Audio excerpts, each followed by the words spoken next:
انسان اپنے آپ کو ذہنی طور پہ تیار رکھے کہ میری لائف میں پرابلمز آئیں گی، غم آئیں گے، پریشانیاں آئیں گی، چیلنجز آئیں گے، اپس اینڈ ڈاؤنز آئیں گے، اور اپنے آپ کو اس چیز کے لیے پریپیئر رکھیں. اور پھر جب آئیں گے تو آنے پہ مجھے کیا کرنا ہے، اپنے آپ کو اس چیز کے لیے تیار کریں کہ میں نے سچویشنز کو ہینڈل کیسے کرنا ہے. ہم نے صبر کرنا ہے اور صبر کے ساتھ ساتھ ان پرابلمز کو ایڈریس کرنا ہے، اور اس پہ میں نے رونا دھونا نہیں ہے، چیخنا چلانا نہیں ہے، لوگوں کو بلیم نہیں کرنا، میں نے ڈپریشن میں نہیں جانا. جب آپ اپنے آپ کو اس چیز کے لیے پریپیئرڈ کرتے ہیں تو پھر جب آپ کی لائف میں کوئی مشکل آتی ہے، کوئی غم آتا ہے، کوئی پریشانی آتی ہے، تو آپ کو پتہ ہوتا ہے کہ آپ نے اس کو ہینڈل کیسے کرنا ہے، because you are prepared for it. آپ نے اپنے آپ کو ذہنی طور پہ بھی تیار کیا ہوتا ہے اور آپ کو ان سٹیپس کا پتہ ہوتا ہے کہ مجھے اس سچویشن کو کیسے ہینڈل کرنا ہے. اور سب سے بڑی بات یہ ہے کہ آپ نے صبر کے اوپر فوکس کیا ہوتا ہے، اور اپنے آپ کو آپ نے صبر کی جو پریکٹس ہوتی ہے وہ کر کر کے آپ پھر بڑی بڑی سچویشنز کو بھی کیا کرتے ہیں، آپ ایزیلی ہینڈل کر لیتے ہیں. اب یہ جو غم آتے ہیں، پریشانیاں آتی ہیں، تو یہ جو کلیئر ہے کہ آئیں گی، اپنے آپ کو ذہنی طور پہ تیار رکھیں کہ یہ آئیں گی تو صحیح.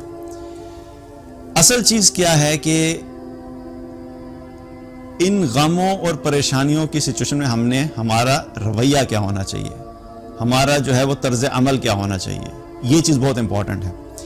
یاد رکھیے کہ اگر غم اور پریشانی اللہ تعالیٰ دنیا میں بھیجتا نہیں لوگوں کے اوپر، تو صرف ایک ذات ایسی ہیں کہ اللہ سبحانہ تعالیٰ ان کو ہر قسم کے غم اور پریشانی سے بچا کے رکھتا، اور وہ کون ہے؟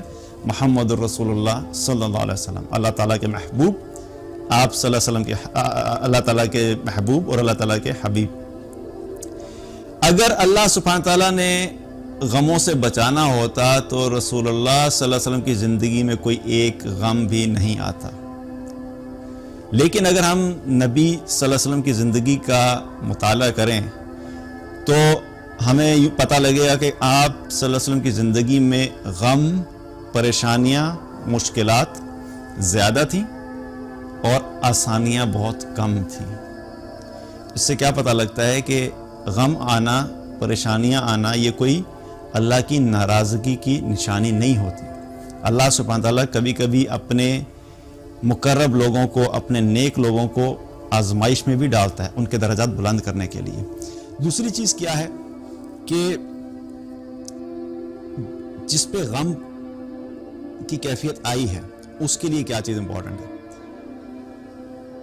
اس غم کی سچویشن کو لے کے اب اپنی ساری زندگی آپ بیٹھے نہیں رہے، یہ بہت امپورٹنٹ ہے. کیونکہ رسول اللہ صلی اللہ علیہ وسلم کی بھی اگر آپ دیکھیں تو جتنے بھی یہ واقعات آئے، ان واقعات کے بارے میں ہمیں کوئی یہ ڈیٹیلز نہیں ملتی کہ آپ نے ہر وقت ہر صحابی کے سامنے بیٹھ کے بس انہی چیزوں کا تذکرہ کرتے رہے.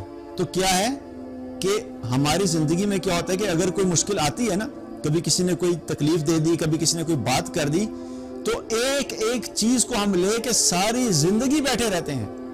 فلاں شخص نے مجھے 13 جنوری 1977 شام کو 6:37 پہ یہ بات بولی تھی، مجھے آج تک نہیں بھولتی.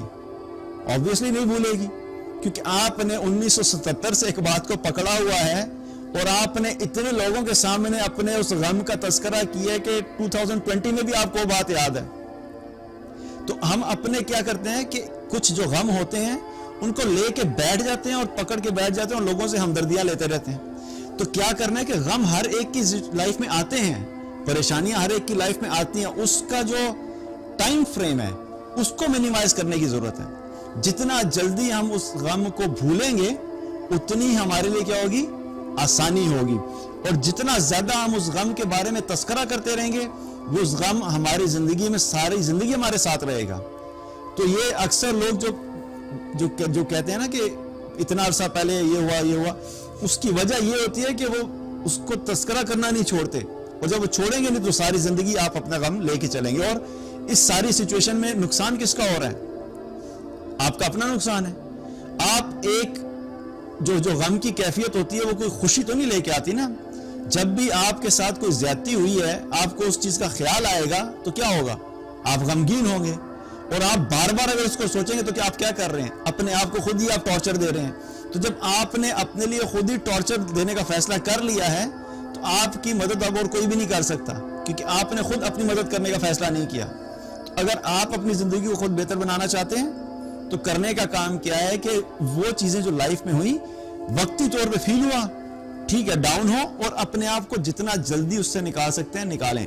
اسی وجہ سے جو کسی انسان کی زندگی میں جو سب سے بڑا حادثہ ہو سکتا ہے وہ یہ ہو سکتا ہے کہ اس کا کوئی قریبی جاننے والا دنیا سے چلا جائے، ورنہ یہ جاب کا آنا چلے جانا، بزنس کا پروفیٹیبل ہونا یا لاس میں چلے جانا، اسی طریقے سے کوئی تھوڑی بیماری آنا اور ٹھیک ہو جانا، یہ چھوٹے چھوٹے مسائل ہیں، لیکن بڑی جو تکلیف ہوتی ہے وہ کیا ہوتی ہے؟ موت کی تکلیف۔ ایسی سچویشن کے لیے بھی ہمارا دین ہمیں کیا ریکمینڈ کرتا ہے کہ کوئی بھی اگر انسان کا قریبی جاننے والا دنیا سے چلا گیا ہے تو سوگ کتنے عرصے کا ہے؟ 3 دن کا۔ 3 دن تک آپ اس کا سوگ کر سکتے ہیں، ٹھیک ہے، آپ کی غم کی کیفیت ہوگی، آپ اس چیز کو ایک بہت بڑا صدمہ ہے تو 3 دن تک آپ اس کو کر سکتے ہیں۔ اس کے بعد آپ کیا کریں گے؟ آپ کوشش کریں گے کہ اپنی لائف میں بیک ٹو نارمل آنے کی کوشش کریں۔ دین کی بات پھیلانا صدقہ جاریہ ہے، ثواب کی نیت سے ویڈیو کو شیئر ضرور کیجیے۔ جزاک اللہ۔